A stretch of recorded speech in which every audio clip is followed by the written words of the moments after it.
নমস্কার বন্ধুরা, রিঙ্কু কিচেনে আপনাদেরকে স্বাগত জানাই। চলে এসেছি আজ আমি নতুন একটা রেসিপি নিয়ে। আজকে রেসিপি হচ্ছে মোদক। আজ আমি মল্ট ছাড়া বা মল্ট দিয়ে ভাপা মোদক তৈরি করে দেখাবো। তবে গণেশ ঠাকুরের সব থেকে প্রিয় প্রসাদ হচ্ছে মোদক আর লাড্ডু। আর এই মোদকটা দেখতে যতটা সুন্দর হয়, খেতেও হয় খুব সুন্দর। এভাবে মোদক তৈরি করে গণেশজিকে ভোগ নিবেদন করতে পারেন। তার জন্য আপনাদের কাছে পুরো ভিডিও দেখার অনুরোধ রইল। মোদক বানানোর জন্য প্রথমে আমি ফ্রাই প্যান বসিয়ে দিয়ে দিচ্ছি 1.5 কাপ মতো জল। এবারে জলের মধ্যে দিয়ে দিচ্ছি 1 চামচ মতো ঘি, আর জলের সাথে ঘিটা ভালো করে মিশিয়ে নিব। জলের সাথে ঘি ভালো করে মিশিয়ে নিয়ে দিয়ে দিচ্ছি 1 কাপ মতো চালের গুঁড়ো। এবার ভালো করে মিশিয়ে নিব।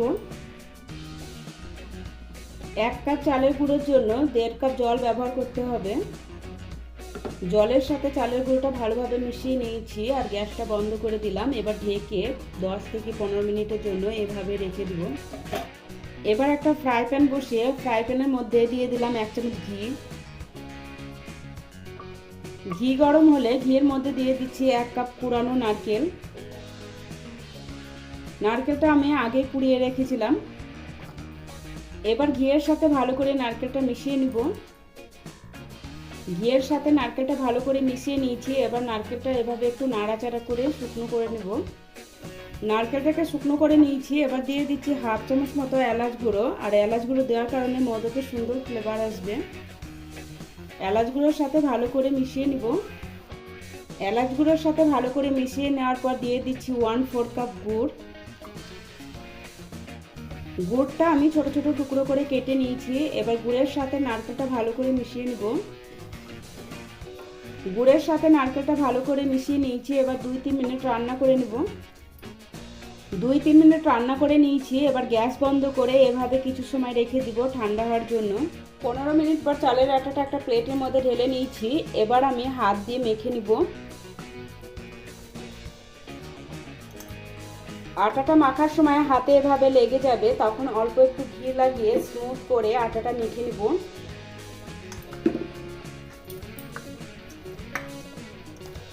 ঘিয়ের সাথে আটাটা মেখে একদম স্মুথ ডো তৈরি করে নিয়েছি। নারকেলের পুরটা ঠান্ডা হওয়ার পর বাটির মধ্যে নিয়ে নিয়েছি। এবার মোদক বানাবো, তার জন্য একটা মোল্ড নিয়ে নিলাম। এর মধ্যে অল্প একটু ঘি লাগিয়ে দিব।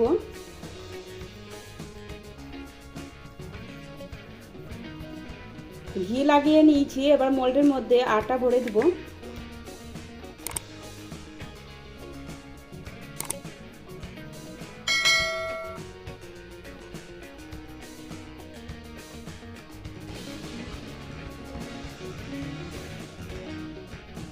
আটা ভরে দিয়েছি। এবার একটা আঙুল দিয়ে মোল্ডের চারিদিকে এভাবে একটু লাগিয়ে দিব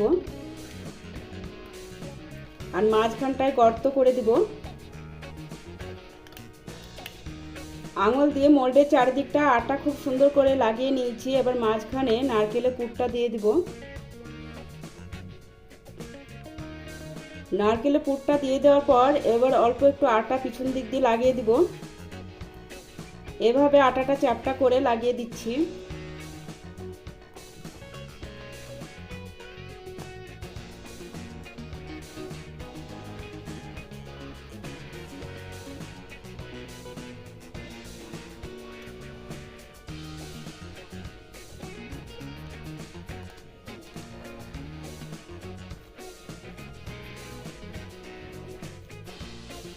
দেখুন তৈরি হয়ে গেল আমাদের একটা মোদক। কত সুন্দর হয়েছে মোদকটা দেখতে।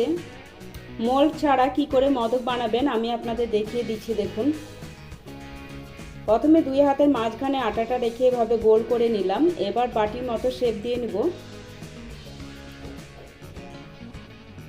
বাটির মতো শেপ দিয়ে নেওয়ার পর নারকেলের পুরটা মাঝখানটা দিয়ে দিব। এবার 2 আঙুলের সাহায্যে কিনারাগুলো এভাবে ভাঁজ করে দিব।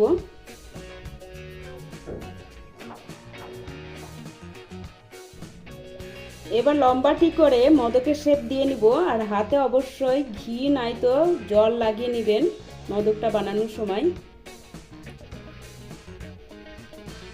মোল্ড ছাড়াও হাত দিয়ে কত সুন্দর মোদক তৈরি হয়ে গেছে। এবার আমি সমস্ত মোদকগুলো বানিয়ে তারপর আমি আপনাদের দেখাবো। একইভাবে সমস্ত মোদকগুলো বানিয়ে আমি একটা প্লেটের মধ্যে নিয়ে নিয়েছি। এবার মোদকগুলো ভাপ দিয়ে নিব। মোদকের প্লেটটা সাইডে রেখে ইডলির প্লেটটা নিয়ে নিয়েছি। এর মধ্যে আমি মোদকগুলো ভাপ দিয়ে নিব। তার জন্য অল্প একটু ঘি ব্রাশ করে দিলাম।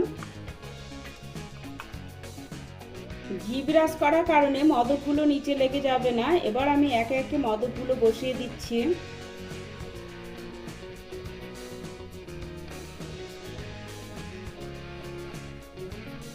একবারে সমস্ত মোদকগুলো ভাপ দিয়ে নিব।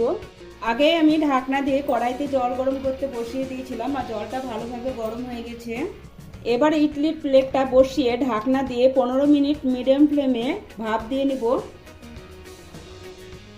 15 মিনিট সময় নিয়ে মোদকগুলো ভাপ দিয়ে নিয়েছি। এবার গ্যাস বন্ধ করে প্লেটটা নামিয়ে নিব। মোদকগুলো একটা প্লেটের মধ্যে নিয়ে নিয়েছি। এবার একটা বাটির মধ্যে 2 চামচ মতো দুধ নিয়েছি আর এই দুধের মধ্যে অল্প একটু ফুড কালার দিয়ে দিচ্ছি। এবার দুধের সাথে ফুড কালারটা ভালো করে মিশিয়ে নিব। দুধের সাথে ফুড কালারটা মিশিয়ে নিয়েছি। আপনারা চাইলে জল দিয়েও ফুড কালারটা মিশিয়ে নিতে পারেন। এবার এই মোদকের ওপর 1 ডোপ করে ফুড কালার দিয়ে দিব। এবার একটা করে কেশরে ধাগা লাগিয়ে দিচ্ছি। তৈরি হয়ে গেল গণেশ ঠাকুরের প্রিয় ভোগ মোদক। আর এই মোদকটা খেতে খুবই সুন্দর হয়। আমার এই রেসিপিটা ভালো লাগলে লাইক, শেয়ার, সাবস্ক্রাইব করে পাশে থাকার অনুরোধ রইল।